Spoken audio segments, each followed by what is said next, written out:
Hello friends, WhatsApp. कैसे हैं आप सब?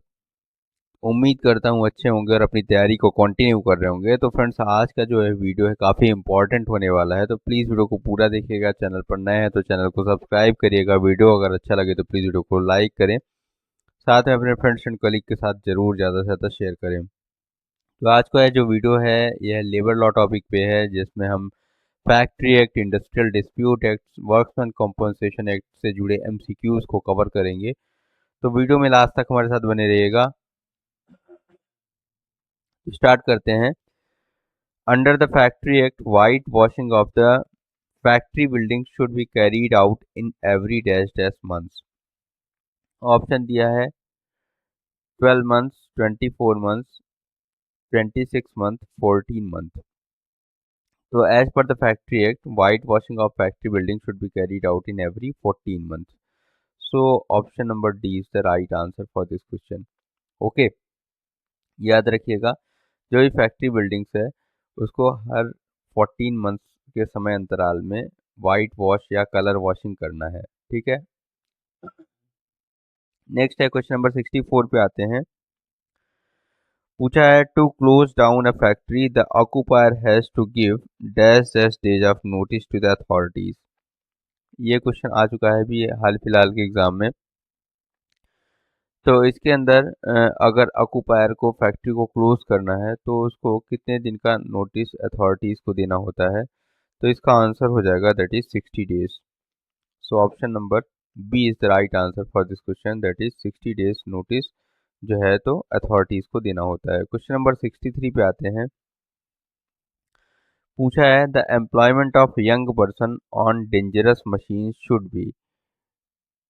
The employment of young person on dangerous machine shall be prohibited by dash dash act. तो industry as per the factory act, ठीक है, जो डेंजरस मशीन्स हैं उनको ऑपरेट करने के लिए यहाँ पे यंग पर्सन को प्रोहिबिट किया गया है। ठीक है। So as per the factory act 1948। Okay, तो फैक्ट्री एक्ट आंसर होगा इसका। नेक्स्ट क्वेश्चन पे आते हैं। क्वेश्चन नंबर 62 की बात करेंगे। Under minimum wages act, an adult means a person who has completed an age of dash dash years. तो मिनिमम वेजेस एक्ट के अकॉर्डिंग एडल्ट मीन्स क्या होगा? A person who has completed is 18 years of age. ठीक है, तो उसको हम क्या बोलेंगे? एडल्ट बोलेंगे। ठीक है। नेक्स्ट क्वेश्चन पे आते हैं। क्वेश्चन नंबर 61 की बात करेंगे यहाँ पे। The section 20 of the factories act discusses about. तो सेक्शन 20 जो है फैक्ट्री एक्ट का, वह किसके बारे में बात करता है? ये भी काफ़ी अच्छा क्वेश्चन है। तो section 20 of factories act discuss about spittoons. ठीक है। So option number C is right answer, that is spittoons. Next question पे आते हैं। Section 22 and 23 of industrial dispute act किसके बारे में बात करता है? तो सेक्शन 22 और सेक्शन 23 जो है ये काफ़ी इंपॉर्टेंट है फ्रेंड्स। ये आपके एग्जाम में पूरी पॉसिबिलिटी है कि इसको पूछा जाए। यहाँ पे इंडस्ट्रियल डिस्प्यूट एक्ट से सेक्शन 22 और सेक्शन 23 है जो कि स्ट्राइक और लॉकआउट की बात करता है। तो प्लीज़ इसको याद रखिएगा। Section 22, 23 of industrial dispute act says about strikes and lockout. Okay. Next है क्वेश्चन नंबर 59 की बात करेंगे। यहाँ पूछा जा रहा है, an adult worker can work up to dash dash hours in a day as per the factory act 1948। तो इसके अकॉर्डिंग वह कितना वर्क करेगा? सो इसका आंसर हो जाएगा option number A, that is 9 hours. Okay. Next question पे आते हैं। Leave with wages is allowed for employees if they work for dash dash days in a month. तो leave with wages is allowed for employees if they work for at least 20 days in a month. So option number B is the right answer, that is 20 days. Question number 57 पे आते हैं।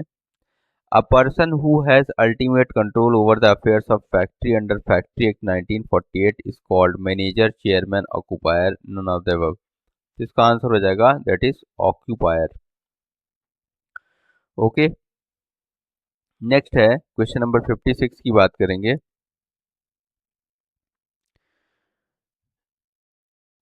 यहाँ पूछा जा रहा है, ensuring the safety health and welfare of the employees is the primary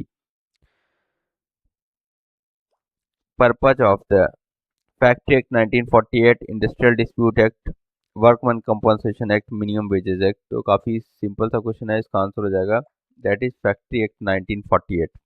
okay, next question पे आते हैं। क्वेश्चन नंबर 55 की बात करेंगे। यहाँ पे पूछा जा रहा है, the responsibility for maintenance of employ health and safety is concern with. तो इसके लिए एम्प्लॉय, एम्प्लॉयर और गवर्नमेंट, ये इन तीनों को कंसर्न होना चाहिए। सो इसका आंसर हो जाएगा that is all of the above. Okay, next है question number 54, the power of inspectors is discussed under which sections of the factory act 1948। तो power of inspectors is discussed under section 9। Okay, so section 9 of the factory act discuss the power of the inspectors. Very important, factory inspectors की power क्या है उसके बारे में section 9 पढ़िए आप, उसमें डिस्कस किया गया है। नेक्स्ट है, according to definition of week under the minimum wages act, it is period of 7 days beginning at midnight on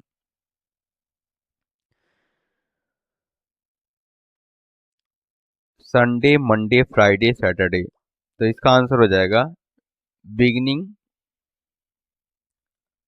eight midnight on Monday. So option number, this is the right answer, Monday. Okay, so here we can check out Monday. Next है question number 52 की बात करेंगे। यहाँ पे section dash dash deals with the provision relating to arrangement for drinking water in factories. कौन सा section जो है तो फैक्ट्रीज में ड्रिंकिंग वाटर को अरेंज करने की बात करता है। तो ड्रिंकिंग वाटर का अरेंजमेंट के लिए जो सेक्शन है वह है 18। इसके पहले हमने स्पीटॉन्स को देखा था, वह सेक्शन नंबर 20 था। ठीक है, इसके बाद आते हैं क्वेश्चन नंबर 51 पे। तो पूछा जा रहा है question number 51, that means what means where the disablement of a temporary nature, such disablement as reduces the earning capacity of an employee in any employment in which he was engaged at the time of accident resulting in the displacement। तो वह किस तरह का displacement होगा इसके बारे में बात की जा रही है। ठीक है, तो जब भी क्या होता है, अगर डिसेबलमेंट कैसा है, टेम्परेरी नेचर का है। ठीक है, और as it reduces the earning capacity in any employment in which he was engaged at a time of accident। ठीक है, तो इस केस का में जो डिस्प्लेसमेंट का डिसेबलमेंट का नेचर होगा वह कैसा होगा, दैट इज पार्शियल डिसेबलमेंट होगा। Okay, so option number B is the right answer for this question. Next है, an act to provide for the payment by certain classes of employers to their employees of a compensation for injury by accident। Option दिया industrial act, industrial dispute act, workman compensation act और minimum wages act. तो इसका answer हो जाएगा, इसके अंदर जो है तो वर्कमैन कंपनसेशन एक्ट आता है 1923, वर्कमैन कंपनसेशन एक्ट 1923। इसके तहत जो है तो कंपनसेशन दिया जाता है। 49 है question number 49, most common and usual form of direct compensation paid in organisation. तो ऑप्शन है base pay and benefits, variable pay and benefits, base and variable pay, all of the above. इसका answer हो जाएगा that is base and variable pay. So option number C is the right answer, base and variable pay. Next है question number 48 की बात करेंगे। In graduated time rate system, if basic salary is 2000 and dearness allowance is 150%, then total remuneration will be what। तो graduated time rates के अंदर अगर 150% dearness allowance है, ठीक है। तो that will be 2000 plus 2000 plus 1000, so total will be 5000. Okay, so option number B is the right answer. Next question पे आते हैं, क्वेश्चन नंबर 47। पूछा जा रहा है major factors influencing compensation of a worker, skill, effort, working condition, all of the above. तो इसका answer हो जाएगा all of the above. Next है क्वेश्चन नंबर 46 की बात करेंगे, characteristics of good compensation system. तो गुड कंपनसेशन सिस्टम की कैरेक्टरिस्टिक्स क्या है? Higher the qualification of worker, higher the compensation, higher the efficiency of worker, higher the compensation, higher the rank of worker, higher the compensation. बिल्कुल तीनों सही है, so option all of the above is correct. Question number 45 की बात करेंगे यहाँ पे, basic compensation given to employees as salaries और wages are called. Basic pay, wages, salary, variable pay. तो इस केस में इसको हम बोलेंगे क्या? Basic pay. ओके, तो basic compensation given to salary as salaries और वेजेस आर कॉल्ड बेसिक पे।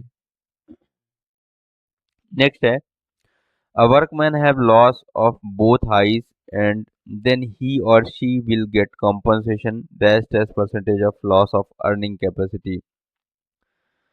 तो इस केस में अगर उसने दोनों आँख खो दिए हैं तो ही और shall will compensation 50% of loss of earning capacity. So option number B is the right answer for this question. Okay, next question पे आते हैं, question number 43। A workman have amputation through shoulder joint and then he or she will get compensation dash dash percentage of loss of earning capacity। अगर उसने क्या करा है, उसने अगर शोल्डर जॉइंट्स के थ्रू वो एम्प्यूट हो गया है तो इस केस में ही और she will get compensation of 90% of the loss of earning capacity। Next है,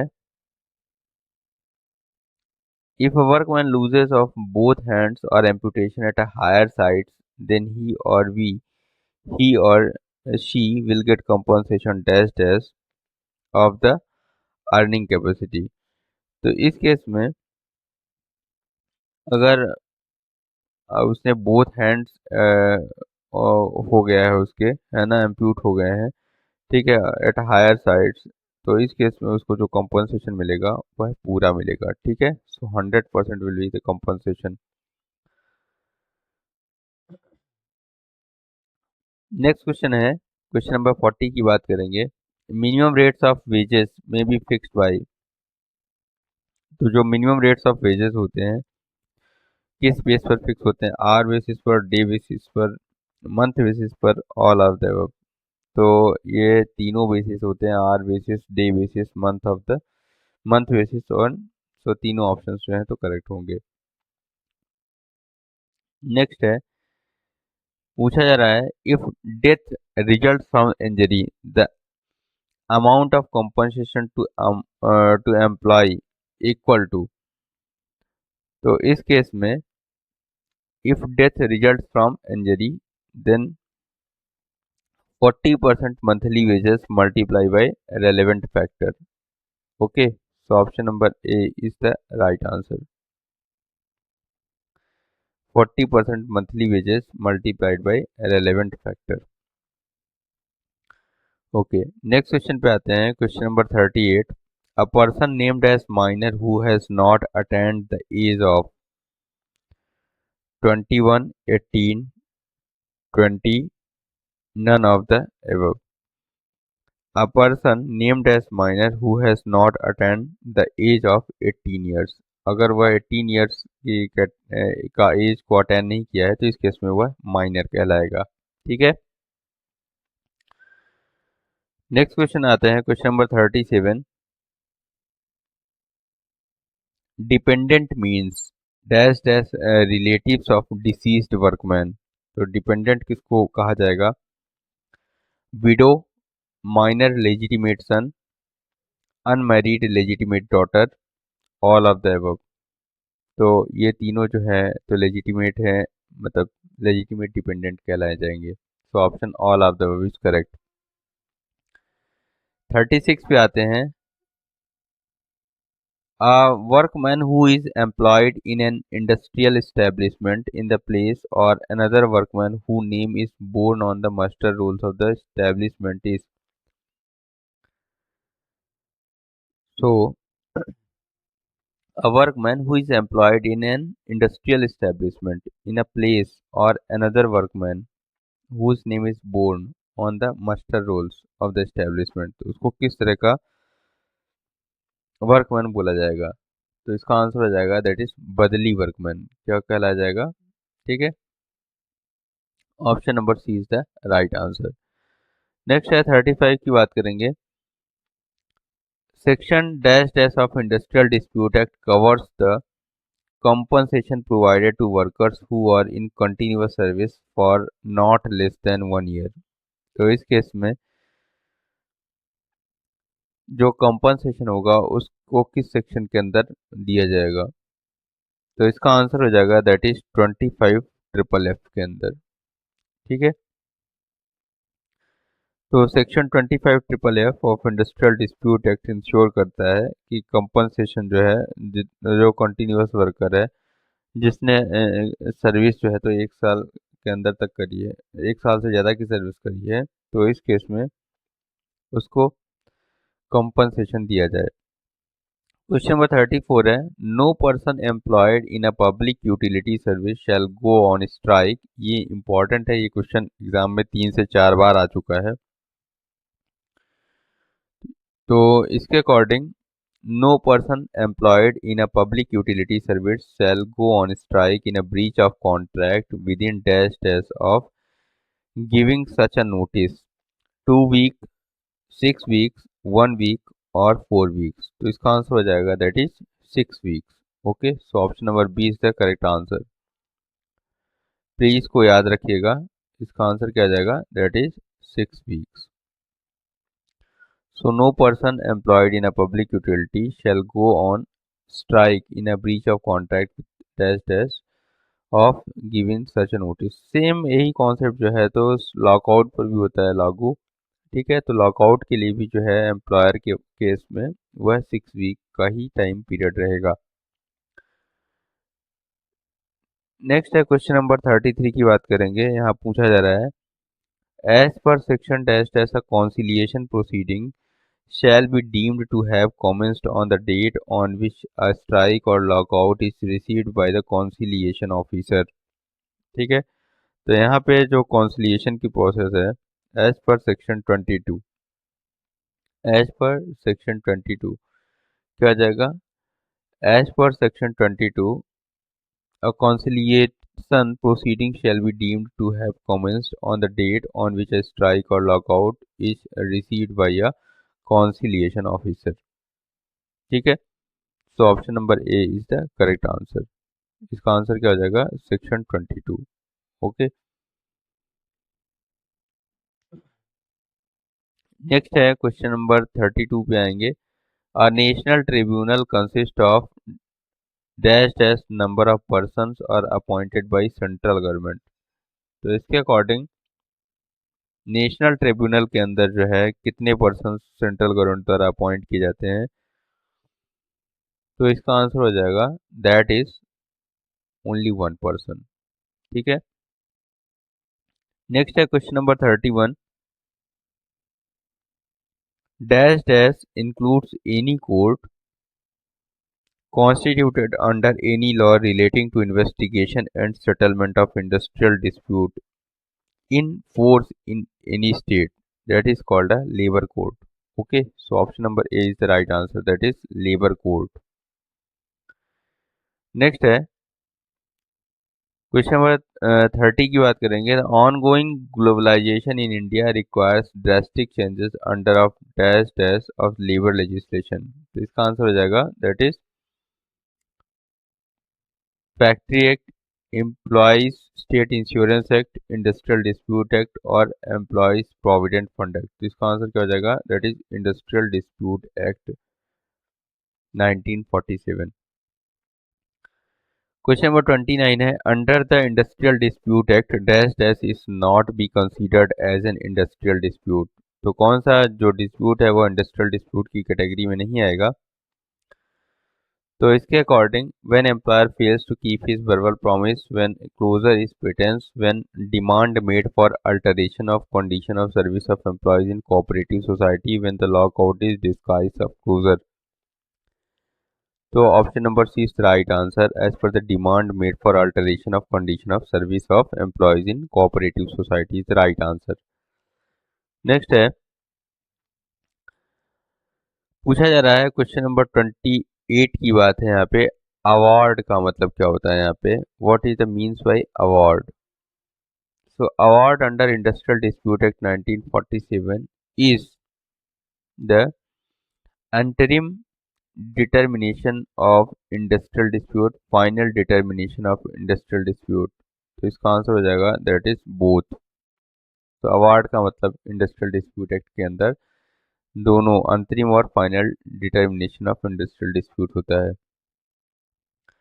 ठीक है, अब नेक्स्ट है क्वेश्चन पूछा जा रहा है question number 27, an arbitrator is appointed by employer, lawyer और government all of the above. जिसका आंसर हो जाएगा दैट इज गवर्नमेंट। ठीक है, तो आर्बिट्रेटर को अपॉइंट कौन करता है, दैट इज गवर्नमेंट करती है। क्वेश्चन नंबर 26 क्या है, the authorities are set up for settling the industrial dispute. तो ऑप्शन दिया है कौन सी अथॉरिटीज़ है जो इंडस्ट्रियल डिस्प्यूट को सेटअप करने में हेल्प करती है। तो लेबर कोर्ट, इंडस्ट्रियल ट्रिब्यूनल और कॉन्सिलिएशन बोर्ड। तो ये तीनों जो है तो काफ़ी इंपॉर्टेंट बॉडीज़ हैं for settling of the industrial dispute. Okay, so labour court, industrial tribunal, LC, IT और सीबी। ठीक है, नेक्स्ट है question 25, industrial disputes means disputes between employer and workman, employer and employer और वर्कमैन एंड वर्कमैन। तो ये तीनों जो हैं डिस्प्यूट्स इंटरनल इंडस्ट्रियल डिस्प्यूट्स की कैटेगरी में आएंगे। So all of the options are correct. Next है 24, डैश डैश मीन्स एन अंतरिम और final determination of any industrial dispute और of any question relating thereto by any labour court. तो अंतरिम और फाइनल डिटर्मिनेशन जो होगा इंडस्ट्रियल डिस्प्यूट का, उसको कहा जाएगा अवार्ड। क्या कहला जाएगा, award is the right answer. Okay, question number 23 की बात करेंगे। यहाँ पे पूछा जा रहा है कि dash dash machinery has been mentioned in the Industrial Dispute Act accountable for speedy and amicable settlement of industrial dispute, adjudication, conciliation, arbitration, appropriate government। तो इसका आंसर हो जाएगा that is by conciliation method we can settle the industrial dispute amicably. ठीक है, amicable मतलब friendly behaviour से, friendly तरीके से। ऐसा कौन सा डिस्प्यूट है जिसको सेटल किया जा सकता है। ओके, नेक्स्ट क्वेश्चन पे आते हैं, क्वेश्चन नंबर 22 की बात करेंगे। Dash dash is a mechanism for settlement of industrial dispute in India. तो इंडस्ट्रियल डिस्प्यूट को सेटल करने के लिए कौन सा मैकेनिज्म है इंडिया के अंदर। तो इसके अंदर यहाँ पे आपने देखा भी लेबर कोर्ट, इंडस्ट्रियल ट्रिब्यूनल और कंसिलिएशन बोर्ड बनाए गए हैं। तो इसमें इंडस्ट्रियल ट्रिब्यूनल जो है तो राइट आंसर है। 21 की बात करेंगे, to provide compensation to workman in case of lay off, retrenchment and closure is provision of dash dash act. तो lay off, retrenchment and closure का जो प्रोविजन है वह इंडस्ट्रियल डिस्प्यूट एक्ट 1947 के अंदर है। ठीक है, जिसके अंदर किसी एम्प्लॉयज़ को हम ले ऑफ करते हैं, मतलब कुछ टेम्परेरी पीरियड के लिए उसको वर्क प्लेस या काम से बाहर रखा जाता है। ठीक है, रिट्रेंचमेंट का केस जो होता है तो रिट्रेंचमेंट का केस भी परमानेंट मतलब उसको छट नहीं कर दिया गया है। ठीक है, क्लोजर के केस में जो है तो फैक्ट्री या इंडस्ट्री जो भी है वो शट डाउन हो रही है। ठीक है, क्योंकि उसके पास लैक ऑफ जो भी रॉ मटेरियल है या रिसोर्सेस है या मनी है या फिर मशीन्स है, इनका प्रॉब्लम हो रहा है। ठीक है, नेक्स्ट है क्वेश्चन नंबर तो 21 का option number B correct answer होगा, that is industrial dispute act. Okay, next है क्वेश्चन नंबर 20, की बात करेंगे, ग्रीवांस हैंडलिंग मशीनरी किसके अंदर है? तो ग्रीवांस हैंडलिंग मशीनरीज की बात करें, industrial dispute act, Indian factory act, minimum wages act. तो ग्रीवांस रिड्रेसल मैकेनिज्म जो है वह इंडस्ट्रियल डिस्प्यूट एक्ट के अंदर है। ठीक है, क्योंकि यहाँ पे ही एम्प्लॉयर और वर्कमैन वर्कमैन एंड वर्कमैन, ठीक है, इनके बीच में तो ग्रीवांसेस आते हैं। ठीक है, नेक्स्ट है क्वेश्चन नंबर 19 की बात करेंगे, dash dash legislation there is a provision called protected workman. Protected workman का जो कॉन्सेप्ट है वह किस लेजिस्लेशन के अंदर दिया हुआ है? तो प्रोटेक्टेड वर्कमैन का जो कॉन्सेप्ट है वह इंडस्ट्रियल डिस्प्यूट एक्ट 1947 के अंदर दिया हुआ है। ठीक है, so option number C is the right answer for this question. Next है क्वेश्चन नंबर 18 की बात करेंगे, the industrial peace is secured through voluntary dash dash and compulsory dash dash. ये क्वेश्चन भी आपके एग्जाम में कई बार पूछा जा चुका है। तो इसका आंसर हो जाएगा, इंडस्ट्रियल पीस को अगर आपको सिक्योर करना है, जो कि इंडस्ट्रियल डिस्प्यूट एक्ट 1947 का मेन ऑब्जेक्टिव है, तो इसके अकॉर्डिंग इंडस्ट्रियल पीस को सिक्योर करने के लिए किया जा सकता है through voluntary negotiation and compulsory adjudication. ठीक है, तो कभी भी इंडस्ट्रियल पीस को अगर सिक्योर करना है हमें, तो किया जा सकता है उसको voluntary negotiation and compulsory adjudication. Okay, so option number D is the right answer. ठीक है, option number D is the right answer for this question. Okay, next question पे आते हैं। क्वेश्चन नंबर 17 की बात करेंगे यहाँ पे,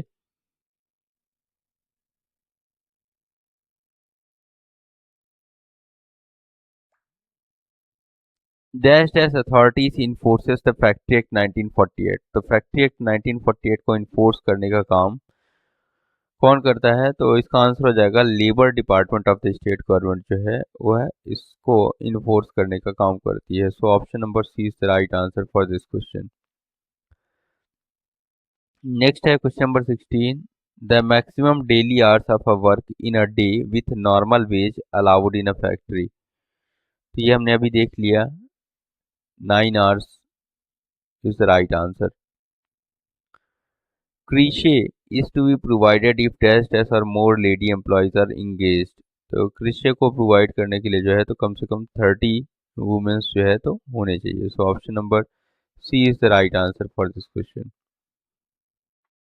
क्वेश्चन नंबर 14 की बात करेंगे, section 2M of the factory act 1948 किसके बारे में बात कर रहा है? तो क्वेश्चन नंबर सेक्शन 2M जो होता है फैक्ट्री एक्ट 1948 का, वह मैन्युफैक्चरिंग प्रोसेस के बारे में बात करता है।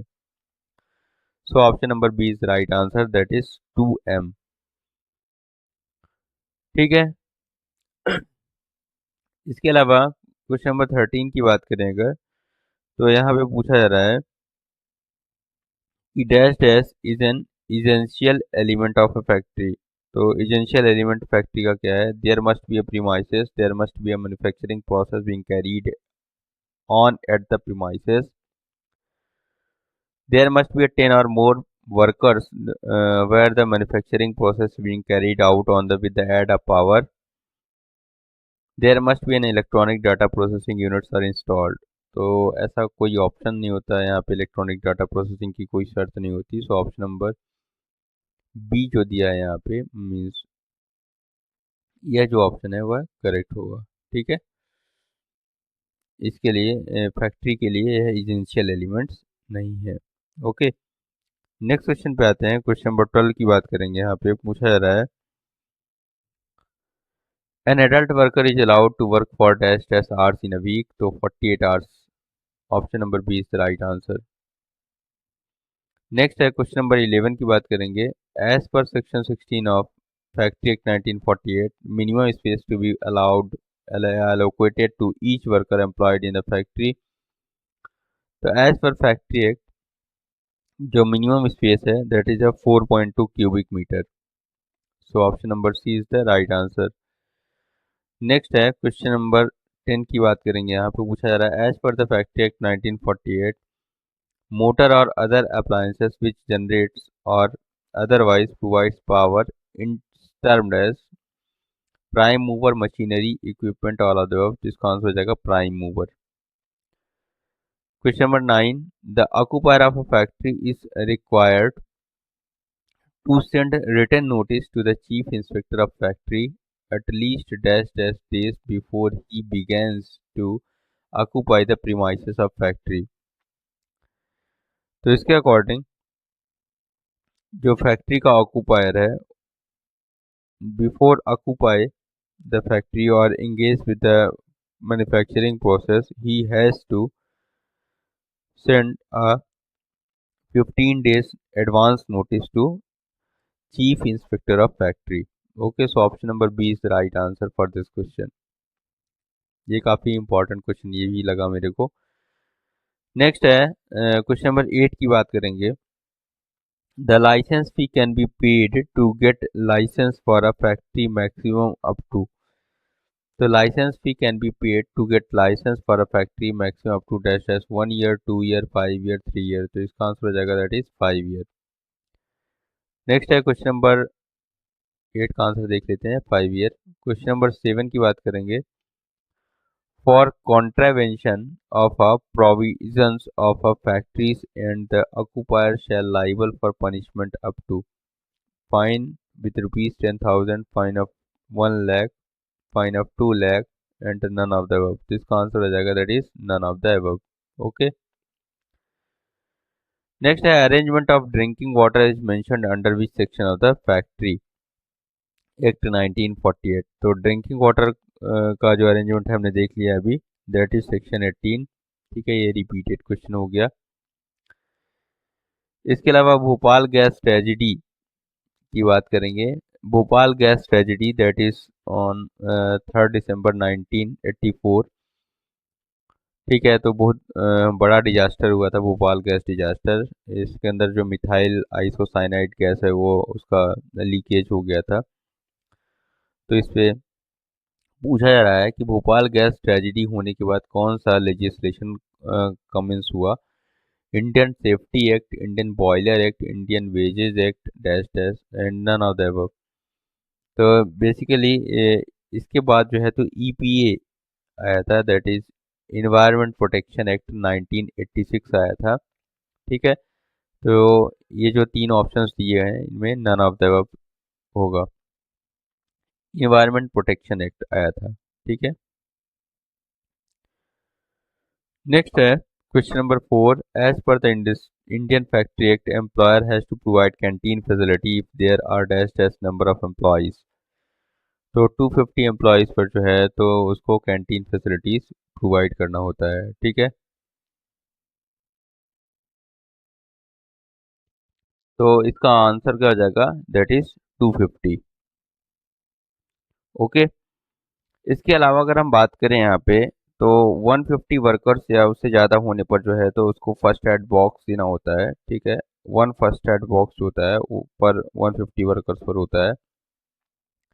500 वर्कर्स से ज़्यादा पर एम्बुलेंस रूम होता है। ठीक है, 250 वर्कर्स पर हमने भी कैंटीन देख लिया। 150 वर्कर्स पर जो है तो शेल्टर रूम्स, रेस्ट रूम और लंच रूम होता है with provision of drinking water. 30 women workers पर जो है तो कृषि का प्रोविजन किया गया है for taking care of children under the age of 6 years.